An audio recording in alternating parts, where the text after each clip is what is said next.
Algum tempo atrás, num dia, diria que até festivo, alegre, Jesus reuniu seus discípulos em uma ceia, era a última ceia.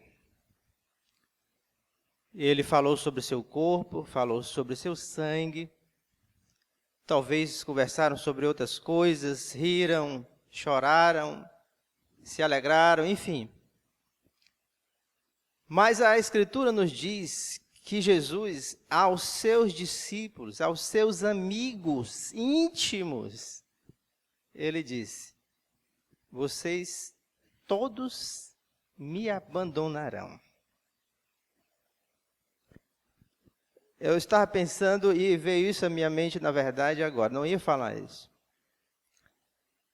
Você já pensou se é um daqueles que irá perseverar até o fim? Você já pensou se a apostasia faz parte da trajetória, já que tocaram no assunto, que Deus de antemão traçou para a sua vida? E que você é responsável por isso? Você já pensou se o próprio Deus, o Filho, chegasse aqui e dissesse para todos nós, esses que cantaram, esse que está pregando, e todos os que estão aqui sentados, não irão perseverar. Todos me abandonarão. Seria possível o Senhor dizer isso para alguns dos que estão aqui? Iremos perseverar? Ou iremos abandonar aquele que nós confessamos publicamente ser o Senhor de nossas vidas? Você tem convicção da sua fé? Você tem certeza de qual a sua posição diante de Deus? Você tem certeza, convicção absoluta do destino eterno da sua alma? Caso você, nesse momento, morresse, qual seria o destino eterno, sem volta, sem arrependimento, sem perdão, sem graça e sem misericórdia, ou o contrário? Caso agora você falecesse. Diante de tudo que foi dito, eu não ouvi, mas eu conheço alguns que falaram e não tenho a menor dúvida da integridade dos que falaram, apesar de conhecer, eu conheço, faz 2 minutos que eu tenho 2 minutos de conhecimento do, qual é o nome do irmão? Do Mário. Já me disseram que o homem é do bom mesmo. É meu irmão, é calvinista, é crente mesmo. Mais ou menos, mas é crente, tudo bem. Ok. Eu não tenho, na verdade, esse último ponto seria muito simples, em certo sentido, porque, na verdade, cada ponto é uma consequência do outro. Mas devo dizer também que os outros não serviriam de nada se esse último não acontecesse. Seria até contraditório não acreditar que aqueles a quem Deus escolheu, planejou e decidiu o destino eterno, sendo o céu, de repente se desviasse. Ontem eu perguntei na sala e disse que conversei essa semana com um adventista que não acredita que a perseverança dos santos seja algo bíblico. Pelo contrário, existe a possibilidade de qualquer um de nós, segundo ele, segundo a doutrina deles, de perder a salvação. Mas responda você mesmo se seria ou não contraditório. E você pode questionar qualquer um dessa maneira. Se tem alguém que não acredita, pode se manifestar. Mas eu acredito que vocês todos acreditam que o céu não é uma possibilidade, é uma realidade. Alguém pensa o contrário? Eu acredito que vocês todos acreditam que pessoas estarão no céu. E isso não é uma mera possibilidade, é uma realidade. Eu também acredito que vocês acreditam que Deus Ele sabe de todas as coisas. Inclusive, ele sabe, seja lá a forma de sabe que você esteja na sua mente agora, mas ele sabe quem são aqueles, todos aqueles que estarão ou estão aí no céu. Alguém duvida disso? Acredito que não. Com toda certeza, o céu é real. O céu será, pessoas estarão no céu, salvos, os eleitos, escolhidos, seja o nome que você queira dar. E que Deus sabe disso, com toda certeza, se tem alguém que sabe quem estará no céu, é Deus.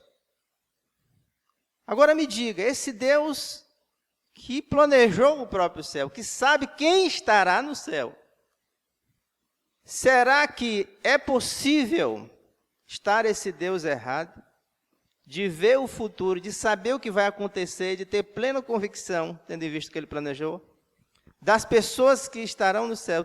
É possível, seria possível, uma dessas pessoas sequer, que Deus sabe que vai estar no céu, se desviar pelo meio do caminho e nunca aceitar Jesus? Seria possível isso? Eu acredito que nenhum arminiano normal diria o contrário.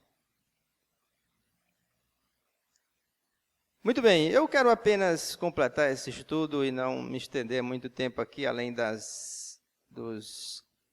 1h20 que o Marciano concedeu, e ler algumas passagens. Então, é espada para o ar mesmo aqui, e algumas passagens, apenas 52, a gente vai passar e considerar algumas coisas. Antes eu queria fazer umas breves considerações sobre o assunto, mencionando aqui alguns dizeres de teólogos conhecidos, com toda certeza conhecidos de você, Ratinho, Gugu Liberato e,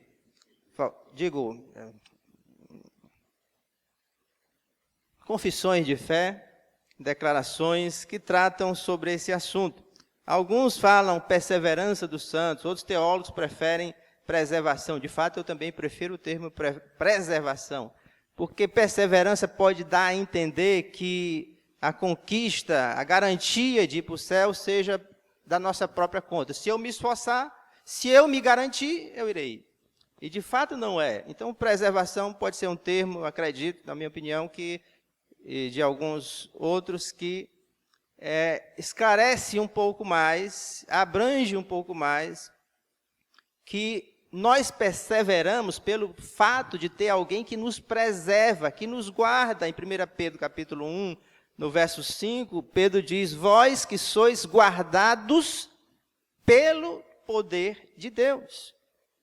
Em Hebreus 12, no verso 2 ou 3 ou 4, por aí, enfim, diz que Jesus é o autor e consumador da nossa fé. E a gente vai considerar alguns versículos, termos, seja perseverança, uma vez salvo, sempre salvo, algumas objeções, rapidamente aqui, breve. Eu quero me deter mais nas passagens, porque afinal de contas, se não for bíblico, não vale. Essa é a questão mais essencial. Se está na Bíblia, isso é o fato relevante. Mas nós podemos dizer que a perseverança, a preservação daqueles a quem Deus escolheu na eternidade passada, é possível por basicamente 3 razões: o Pai, o Filho e o Espírito Santo. A razão é triuna, Porque Deus, tendo em vista que, vocês já ouviram, se tiver, não sei se é o momento aqui, não sei se é a questão, mas eu vou dizer palavras aqui que acredito que os outros já disseram e devam ter explicado. Então, qualquer coisa, pergunte aí o Marciano. Então, na eternidade, Deus decretou tudo, absolutamente tudo o que iria acontecer. Seu sorriso, você está roendo unha agora, piscando o olho, mastigando chiclete, mangando, pensando na novela, pronto. Tudo decretado. Já imaginou isso? Já pensou sobre isso? Suas escolhas. E Deus decretou a identidade daqueles que ele destinou para ser não somente escolhidos, mas santos, justificados, glorificados. E irão morar no céu, na presença de Deus. Foi um decreto eterno do Deus, Criador e soberano, que revelou a si mesmo. E para ele revelar a si mesmo, ele revela a sua natureza, seus atributos, incluindo justiça, graça e misericórdia, que ele demonstrou e demonstra sobre cada um de nós. E acima de tudo, porque ele fez isso para a glória do seu nome. Quero glorificar o meu nome com pessoas a quem eu escolhi, que serão regeneradas, transformadas, salvas, libertas das trevas, pela expiação, pela morte do meu filho, pela regeneração do Espírito. E dessa forma o meu nome será glorificado. Poderia alguma coisa inesperada acontecer para isso, para Deus não ser glorificado? De fato, não. Somos preservados por causa do Filho, porque Deus planejou enviar seu Filho e assumir, substituir, assim como ele fez com Adão lá desde o começo. Não vai morrer porque tem um substituto. Não morremos e não somos condenados porque existe um substituto. Ele veio, pagou, a culpa estava sobre ele. O castigo que nos traz a paz estava sobre ele. Ele satisfez o próprio Deus, justo, santo, rigoroso, um Deus de ira. E a Bíblia também diz que ele é um eterno intercessor ao lado do Pai. O advogado fiel, que olha para cada um de nós, como se só você existisse no mundo, e disse: Pai, foi lavado, comprado pelo meu sangue. Ele intercede por nós. Responda. Existe algum pedido que Jesus Cristo fez, faz e fará, que Deus não atendeu? Ou não atende? Esse é o que intercede por nós. Mas também nós somos preservados por causa da obra do Espírito Santo. A Bíblia fala do Espírito como um selo que identifica, uma carta que mostra o destino. Assim nós somos selados. Está selado, é propriedade exclusiva de Deus. Não tem confusão. O diabo sabe. É o penhor, é a garantia. Não tem nada no mundo, nem poder, nem morte, nem principados, como diz o texto de Romanos, que faça reverter isso. É a nossa garantia, o qual também o Espírito intercede por nós com gemidos inexprimíveis, como diz Paulo no livro de Romanos. Então, acima de tudo, é Deus que garante tudo isso sobre nossas vidas. Nós não temos nada de bom, nada, nenhuma capacidade em nós mesmos que faça com que eu ou você possa ter convicção pelo nosso próprio esforço de irmos para o céu.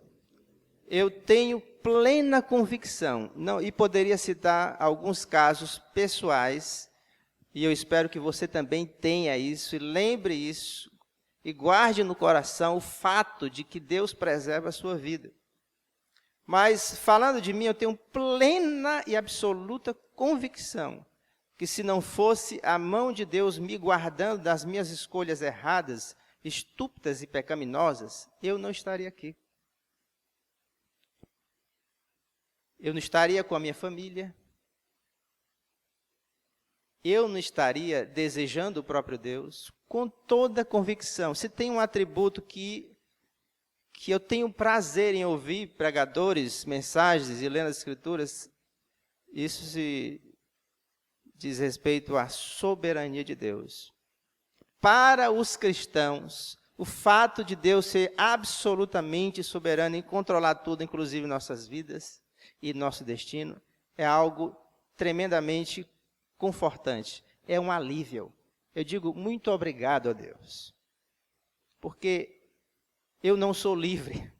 Eu agradeço a Deus, porque eu não sou livre dele. eu agradeço a Deus porque Ele tem todo o controle absoluto sobre a minha vida.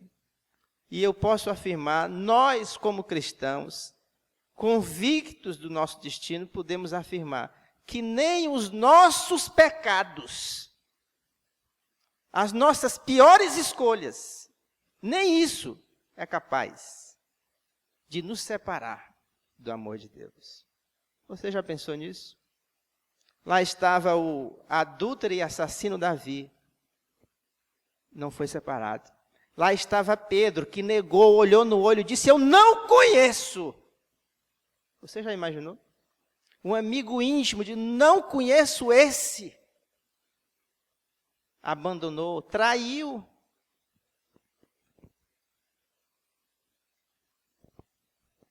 Foi restaurado.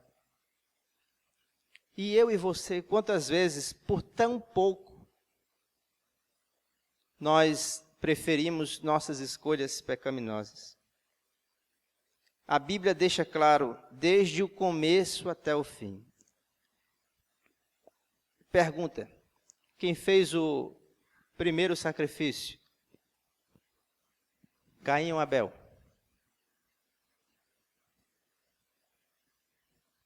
Está difícil a resposta aí? Caim ou Abel? Quem fez o primeiro? Vamos lá, ver em Gênesis 4, é um versículo que tem oculto, um versículo oculto aí em Gênesis 4. Quem fez o primeiro sacrifício, Caim ou Abel?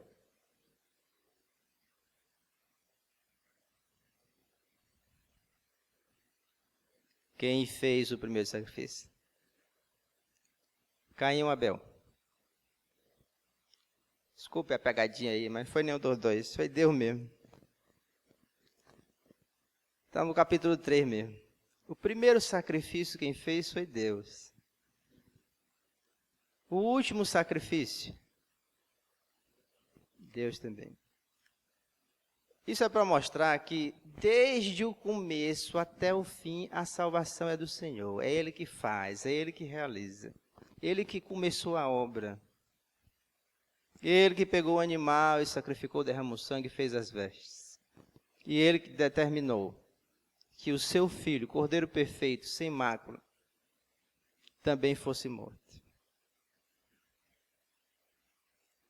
Nós temos e não podemos esquecer que a salvação, no dizer simples da palavra de Jonas, pertence ao Senhor. Nossa santificação, os nossos desejos, o querer e o realizar, como diz Paulo escrevendo aos Filipenses, vem do Senhor. Você deseja Deus? Ele te dá esse desejo. Você está realizando coisas para Deus? Deus que te move a isso. Não existe nenhuma glória para mim. Não sei se foi aqui que eu disse. Não haverá naquele dia Jesus Cristo dizendo, eu quero aqui dar uma parte aqui na minha glorificação. Tudo é para mim, eu sei, mas eu quero louvar aqui a vida do apóstolo Paulo. Ô, Marciano, tu foi demais. O apóstolo Paulo, opa, se não fosse ele naquele dia ter se encontrado comigo no caminho, me buscado e caído no chão. Não existe. Toda e absoluta glória. Toda a glória. Você já imaginou? Nós estamos tão acostumados a elogiar outros, a pedir ou a desejar elogios. Tem pessoas que não vivem sem elogios. Fiz tudo isso. Trabalhei tanto para os jovens, para a igreja, não sei o quê. E ninguém diz nem que eu sou bonito um pouquinho. Naquele dia, toda glória, absolutamente toda glória para o Senhor. Salvação pertence ao Senhor. Todo o nosso corpo, alma e espírito, não que eu sou tri, mas corpo, alma e espírito, como um todo, pertence e depende completamente do Senhor. Ele é a garantia. Ele que nos torna disposto a viver para Ele. Ele que faz com que o nosso coração o busque. Ele que amou primeiro. E a Bíblia mostra claramente que a história da salvação é Deus buscando e indo ao encontro do perdido. Cristo veio buscar o perdido. Precisamos lembrar que tudo isso faz parte de uma ordem, de uma pré-ordenação de Deus em cumprir o seu propósito. Porque a escolha de Deus, vocês já ouviram sobre eleição, não é meramente para escolher. Deus nos elege, nos escolhe para sermos santos, justificados e sermos salvos. E isso, de fato, acontece. Devemos nos lembrar de Cristo como sacerdote, profeta e rei, que nos revela o plano de Deus. Em Mateus 11, capítulo 11, versículo 27, lá o texto diz que só o Filho conhece o Pai, que só o Pai conhece o Filho. E se ficasse por aí, onde nós estaríamos? Mas o versículo continua dizendo que aquele a quem o Filho quiser revelar, o Pai é revelado. E Ele nos escolheu para fazer isso, nos revelar a si mesmo e tornar a nossa união com Ele indissolúvel. Lembremos que o exemplo de Cristo, a sua ressurreição, também nos dá uma palavra de esperança. A Bíblia diz que seremos como Ele é. 1 João capítulo 3, versículo 2. Seremos como Ele é. Sua ressurreição foi a primeiro modelo. Também ressuscitaremos, estaremos com Ele. Tudo isso as Escrituras nos garante. A gente vai ver esse monte de versículo aí. Cristo nos reuniu. Se você leu, e espero que todos tenham lido, Colossenses, vamos ver aqui Colossenses, e ver algumas coisas que nós fazemos para ser salvo. Filipenses, Colossenses. Eu vou saltear aqui uns versículos que eu só vou pegar aqui praticamente os verbos. Verso 12 do capítulo 1. Dando graças ao Pai que nos fez idôneo. Verso 13. Ele nos libertou. Verso 19. Aprove a Deus que Ele residisse toda a plenitude. Não é esse? Verso 20. Reconciliasse consigo mesmo todas as coisas. Verso 21. Outrora erais estranhos e inimigos pelas vossas obras malignas. 22. Ele vos reconciliou. Seguindo no versículo, para apresentar-se perante Ele santos, inculpáveis, irrepreensíveis. E você vai encontrar aqui em Colossenses sempre a conjugação do verbo assim. Ele fez, Ele trouxe, Ele resgatou, Ele reconciliou, Ele libertou, Ele transformou. Não tem nada mostrando ou demonstrando que nós fazemos sequer alguma coisa, segundo a nossa capacidade, para buscar e receber o direito de sermos feitos filhos de Deus. Em 1 João, que é o texto que eu comecei a ler, capítulo 3, lembrando aqui as palavras do dirigente, como nós nos acostumamos com Deus e esquecemos de ser gratos pelas coisas que recebemos. Versículo 3, capítulo 3 de 1 João, versículo 1. Eu acredito que você já ficou surpreso com algumas coisas na vida. Aqui na igreja tinha um irmão mentiroso, se é que pode ter um irmão mentiroso? Aqui na Filadélfia, alguns anos atrás, uns 20 anos atrás. Porque ele era conhecido por exagerar nas coisas que dizia.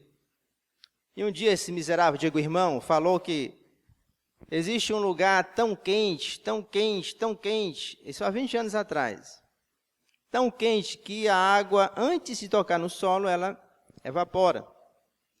O povo dizia, o irmão aí gosta de aumentar, mas nesse dia ele pegou pesado. No outro dia, eu assistindo TVE, sei lá, Canal 2 Manchete, vixe, passou. Mudei o canal e a repórter estava dizendo, e aqui nesse lugar da África é tão quente, que a chuva não é chuva torrencial, não chega nem a tocar no solo. Ah, miserável, não estava dizendo a verdade?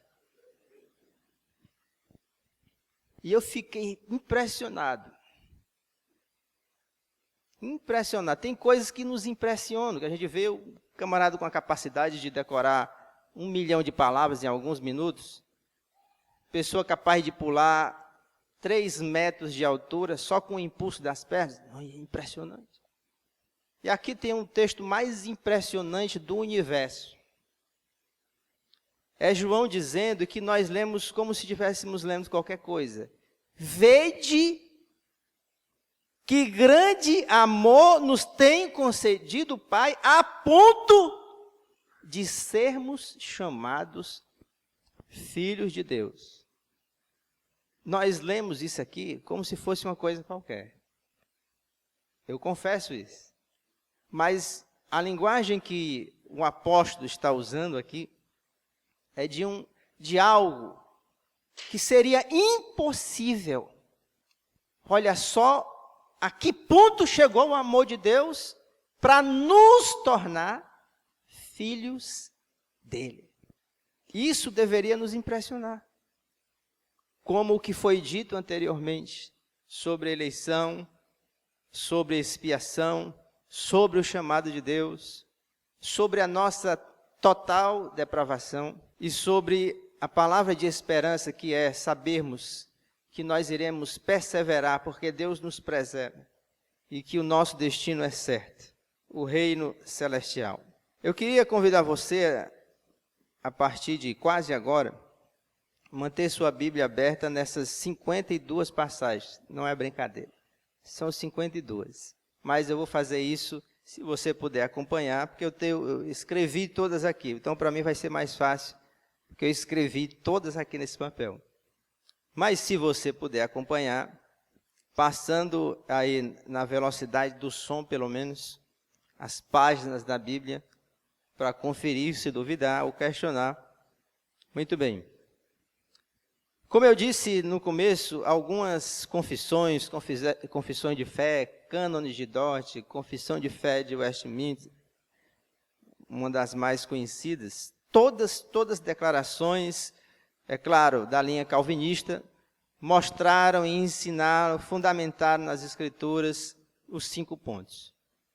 E aqui nós estamos falando da perseverança em particular, mostrando que seria contraditório, absolutamente contraditório, acreditar que Deus fez tudo aquilo com pessoas tão completamente depravadas, escolhendo, destinando, enviando seu Filho, enviando seu Espírito para habitar nesses escolhidos e, ao mesmo tempo, não ter certeza se eles irão perseverar. Seria, no mínimo, ser afrontoso com Deus. Seria, no mínimo, agir de rebeldia ou, por que não dizer, incredulidade. Não acreditar que Deus garante que os seus escolhidos herdarão a vida eterna. Ele decidiu nos dar a verdadeira fé, nos justificar, santificar. E a coisa é tão certa do que vai acontecer no futuro que Paulo usa o verbo como se a coisa já tivesse acontecido. E aos que chamou, justificou, santificou, glorificou. Depois de tudo isso, será que pode haver a possibilidade de perdermos a filiação? Vede que grande amor nos tem concedido ao Pai, ao ponto de sermos chamados filhos de Deus, e de fato nós somos. Aquele que recebeu, teve poder e autoridade, ou a capacidade, ou o direito, enfim, João 1:12, de se tornar filho de Deus. Impossível. A ênfase bíblica, nós não podemos esquecer, é na graça e no poder de Deus.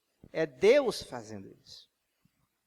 O Deus soberano que controla e que determina todas as coisas. Essa é a falha do arminianismo, que também, por encontrar nas Escrituras inúmeras passagens, e eles acham que por isso a coisa fica assim, sem sentido, se não pode perder salvação, se vai com toda e absoluta certeza perseverar até o fim, que sentido tem então as muitas passagens que nos exortam a ter cuidado para não abandonar a fé? Aquele que deliberadamente vive na prática do pecado, já não resta mais sacrifício por ele. Hebreus 10:26. capítulo 5, final de 5 e 6, também fala da impossibilidade daqueles que voltaram a crucificar Cristo. Em 2 Pedro, o apóstolo nos exorta dizendo que pessoas que conheceram, provaram a salvação ou foram resgatadas desse mundo, voltaram para o lamaçal como a porca, voltaram para o vômito como um cachorro. Enfim, muitas outras passagens que nos exortam a cuidarmos, a desenvolvermos nossa salvação.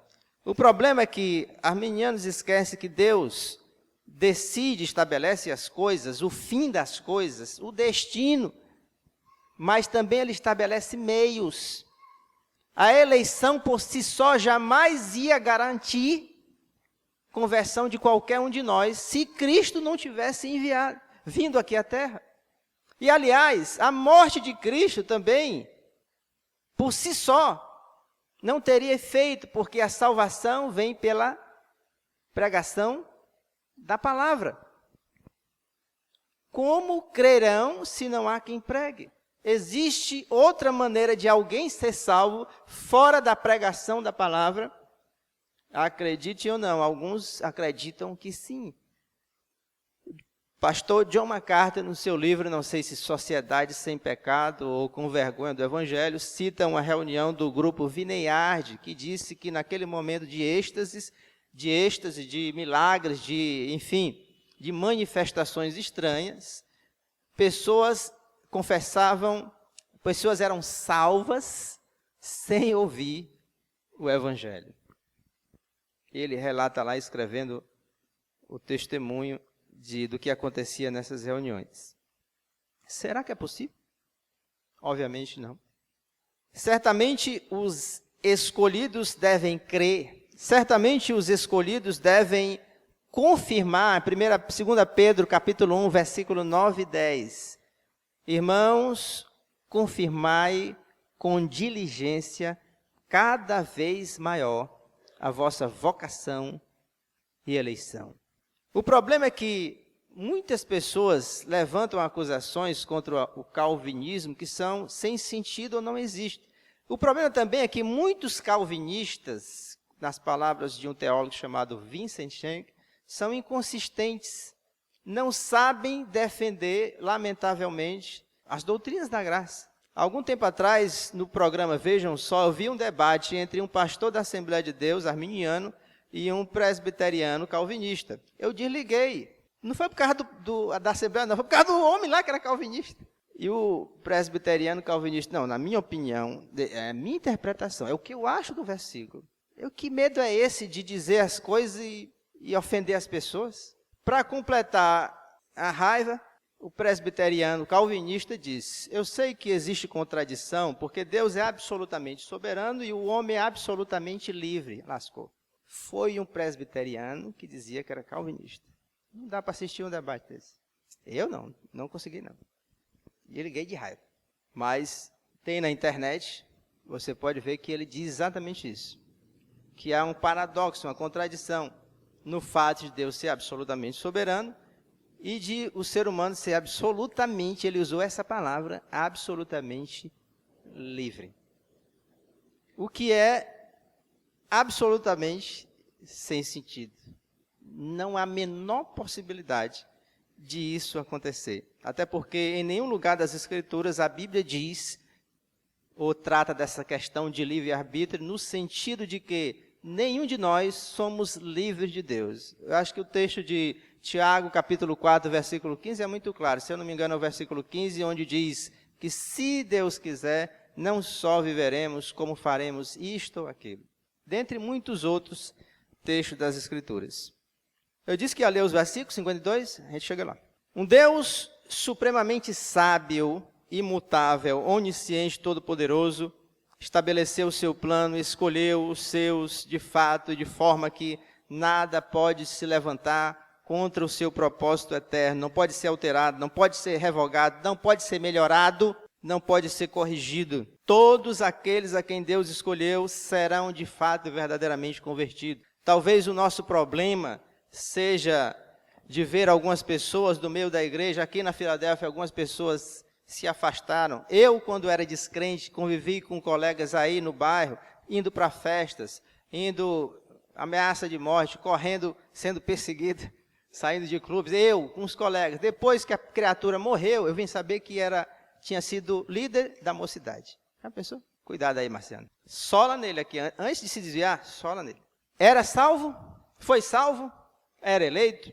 Essa questão de eleição não vou nem questionar. O fato é que muitos dos que estão na igreja, e é a possibilidade de alguns que estejam aqui, não perseverem. Virem as costas para Cristo, a ponto de voltar a crucificá-lo, de negá-lo. Mas eu estou falando de negar definitivamente. Porque quando nós anunciamos que os eleitos irão perseverar, é claro que isso não implica que eles não irão cair. A exemplo de Davi, ou fazendo coisas piores. E aí a gente vê a diferença entre Pedro, por exemplo, e Judas.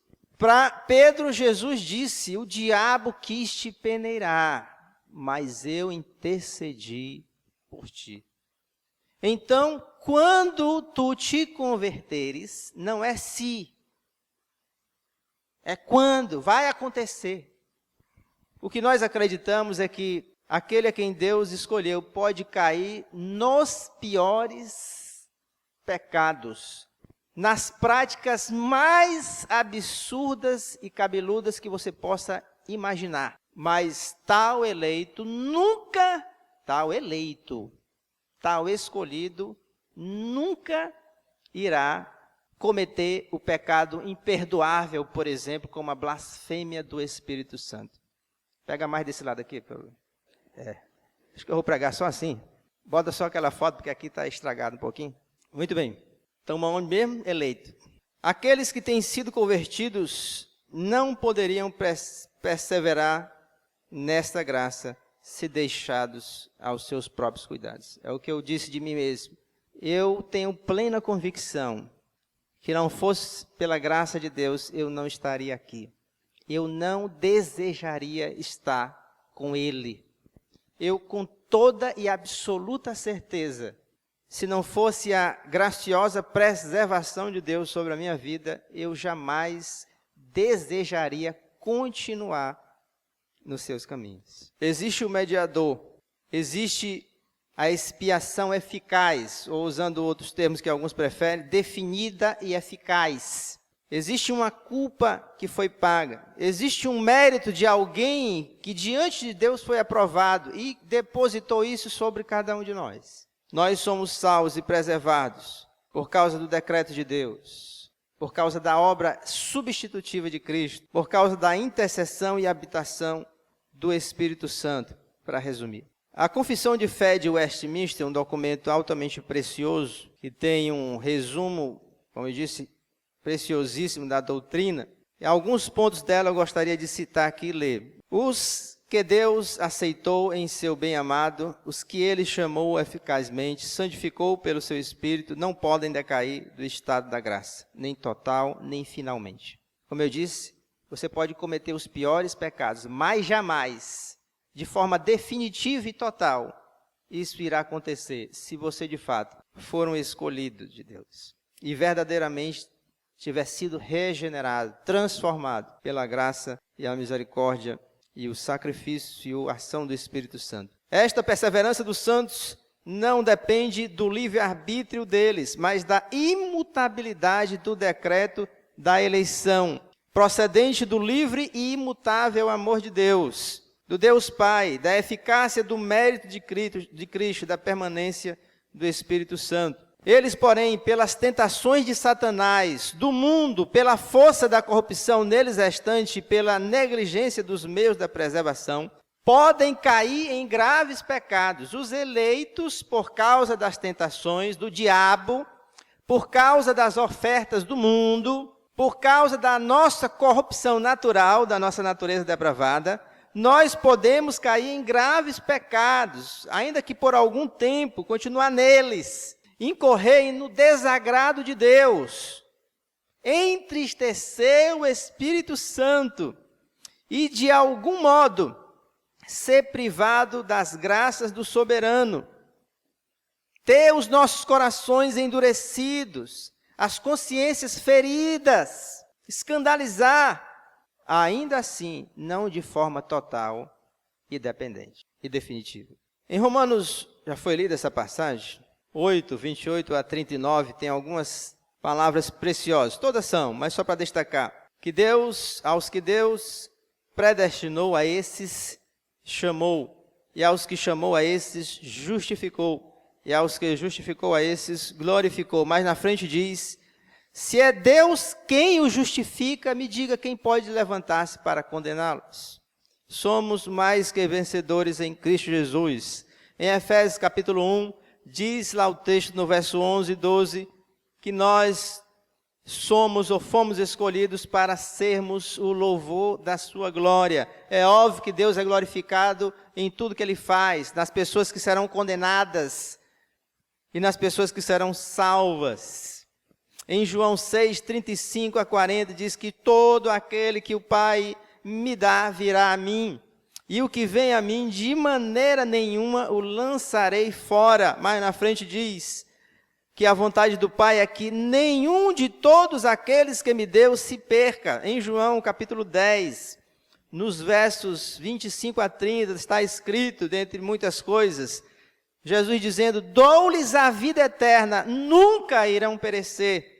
Ninguém pode arrebatar as minhas ovelhas das mãos de meu Pai. Em Hebreus 7, 25 a 28, diz que Ele é capaz de salvar perfeitamente os que por Ele se chegam a Deus, vivendo sempre para interceder por eles. Em Hebreus, no capítulo 10, verso 14, 10 e 14, dentre outras afirmações sobre o tema, diz que porque como uma só oblação aperfeiçoou para sempre os que são santificados. Hebreus 12, 2, já li, diz que Ele é o autor e consumador da nossa fé.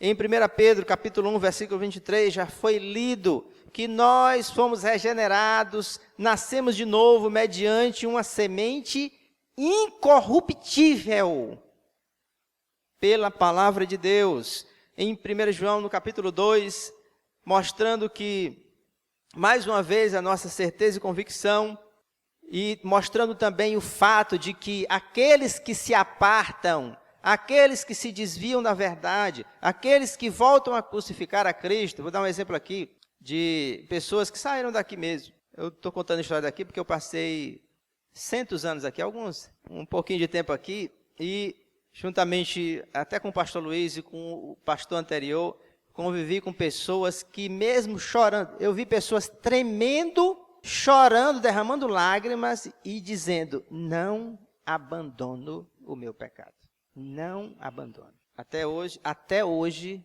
estão voltadas contra a pessoa de Cristo.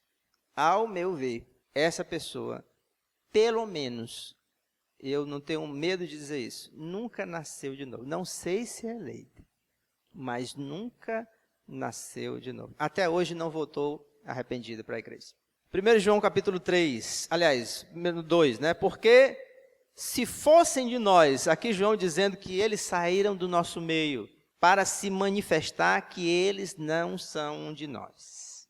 No capítulo 3 diz que todo aquele que é nascido de Deus não vive na prática do pecado.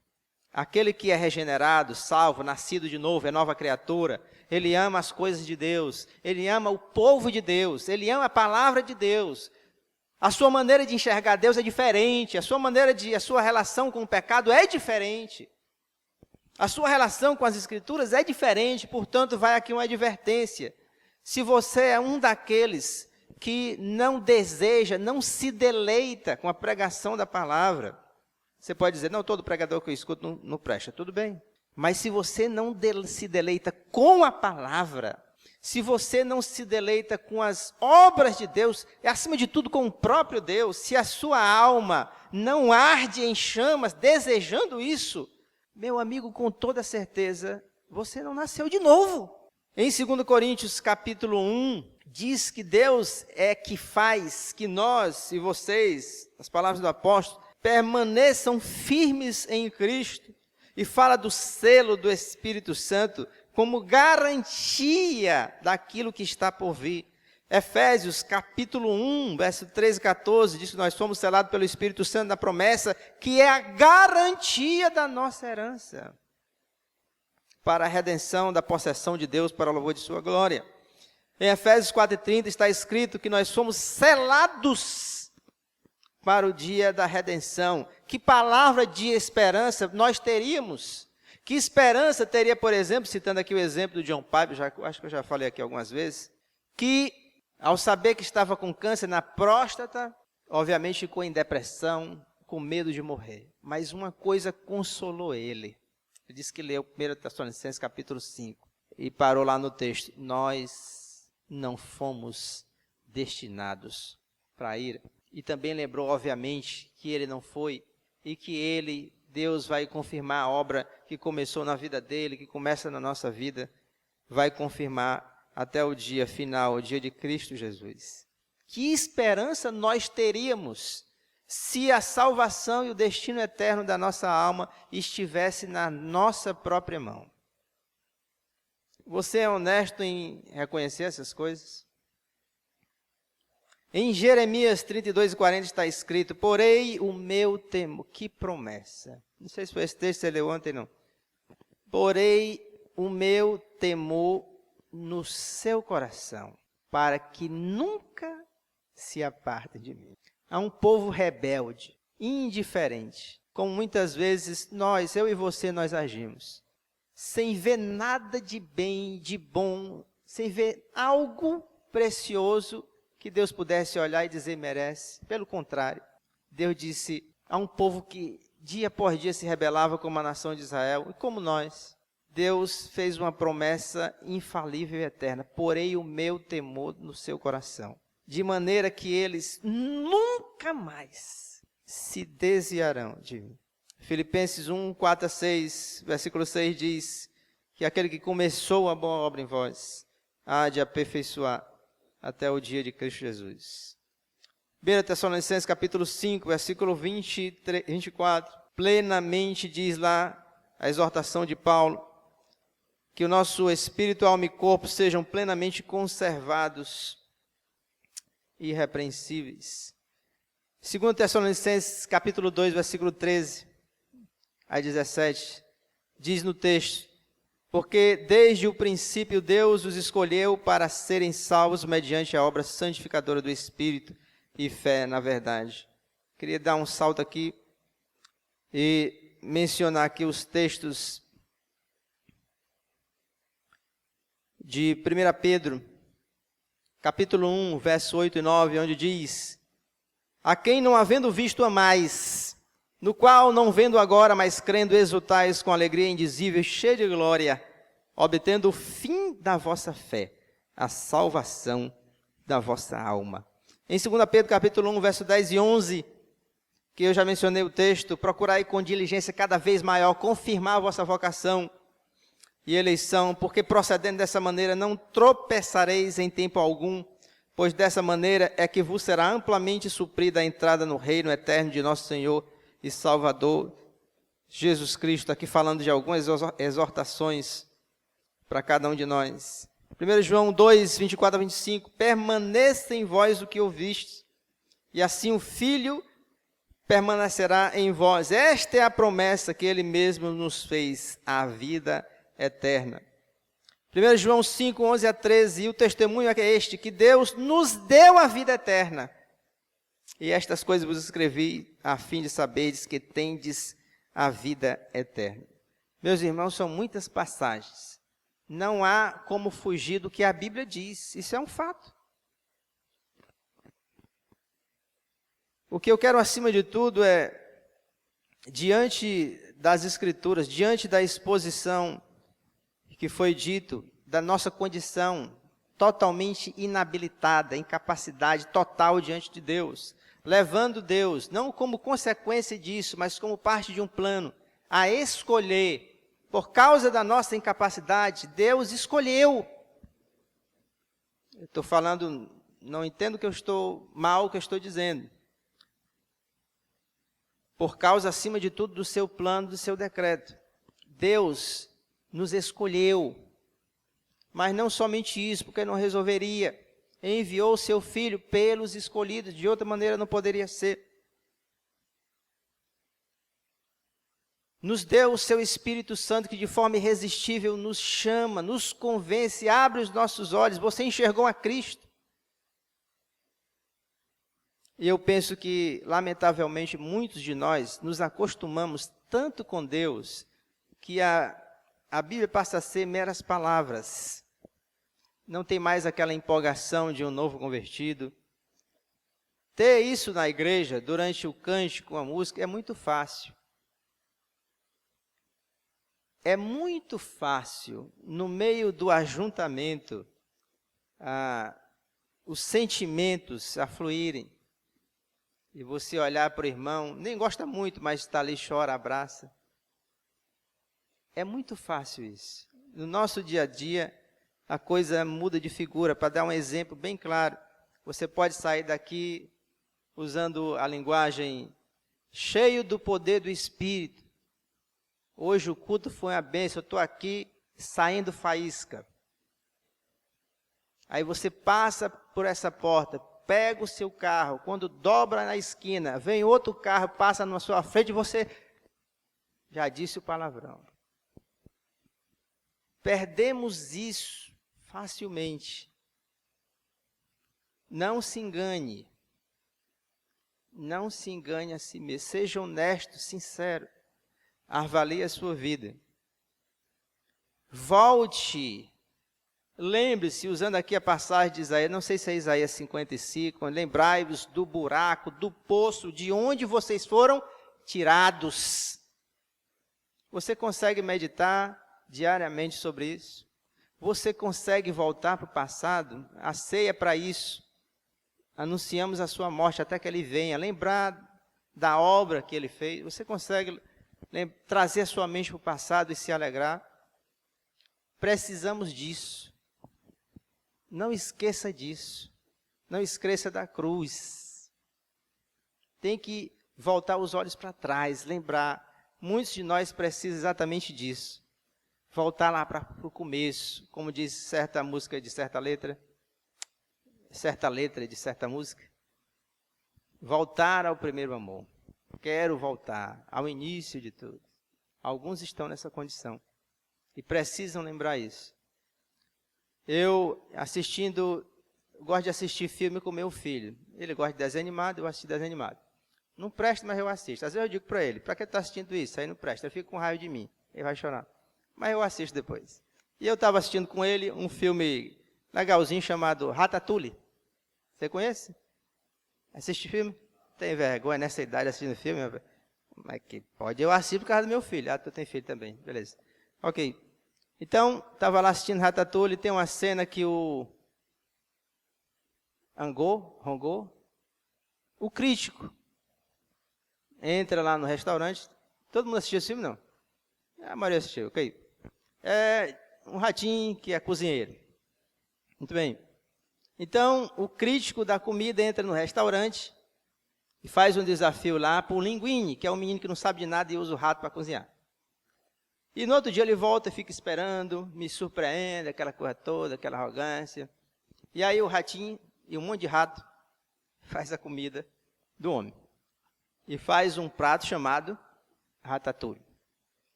E aí prepara. Então, quando eu estou dizendo isso, porque isso aconteceu comigo. Eu, quando namorava com a minha esposa, ela me levou para a casa dela e me ofereceu açaí. Eu disse, o que é isso? Voltando para o Linguini. Então, quando ele prova, você lembra da cena, né? Quando ele prova aquela comida, ele lembra da sua infância, de quando ele estava ali, aos cuidados da mãe dele. Ele volta lá para o passado.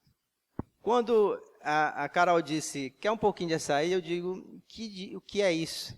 Sabe o que é? Quando eu coloquei na boca, eu lembrei da minha infância. Quando meu pai trazia para mim do Maranhão. Nós precisamos voltar para o passado, lembrar daquilo que Deus fez por nós, do seu decreto eterno, se for, das promessas, da cruz, do sacrifício, da sua vida inteira de obediência. Não foi só a cruz, é a vida inteira de obediência. Mais do que isso, deixar o trono da glória para entregar-se graciosamente, voluntariamente, por tão miseráveis pecadores como eu e você. Precisamos voltar os nossos olhos para a cruz. Quem lê o livro Peregrino, no capítulo 6, se eu não me engano, quando o peregrino sai da conversa com, não sei se é intérprete, ele segue a sua trajetória até não chegar num lugar, e nesse lugar tem uma cruz. Quando ele olha para a cruz, o fardo cai de suas costas, e sai rolando e entra num túmulo, e ele nunca mais o vê.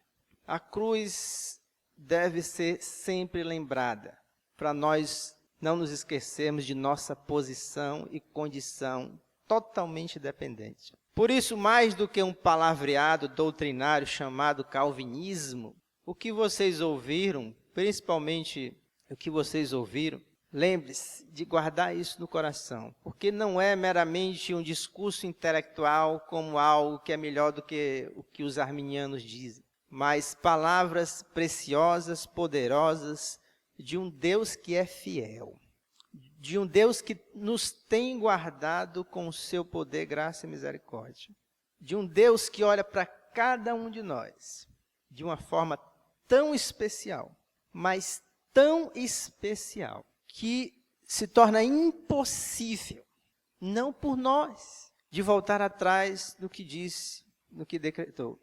Não por nós, sem merecimento, sem buscar. Fui achado por um povo que não me buscava. Você consegue lembrar onde estava quando Cristo te achou? Eu lembro muito bem. A coisa caiu, foi uma cortina, e ele me fez enxergar a vida. Eu sei que eu vou perseverar, eu não duvido disso, mas eu também não duvido que não tem nada de bom em mim para fazer isso. Se tem uma coisa que nós somos poucos ou fazemos pouco, é ser gratos. Não simplesmente ao nosso próximo, eu estou falando a Deus. À medida que a gente conhece um pouco mais do Senhor, nós aprendemos algo novo. Isso deve ser mais do que suficiente para render todo louvor, glória a Ele. O que Ele fez por nós é algo indescritível. Ontem na aula eu disse, nós não sabemos com quem estamos lidando. Nós não temos a mínima noção da graça e da misericórdia de Deus. Cuidado para que o nosso discurso intelectual, teológico, não seja meras palavras, e não o fruto de um coração reconhecidamente grato e quebrantado pelo que o Senhor fez. Nos escolheu, morreu por nós, nos convenceu do pecado, da justiça e do juízo, e diz na sua palavra, eu nunca te deixarei, jamais te abandonarei.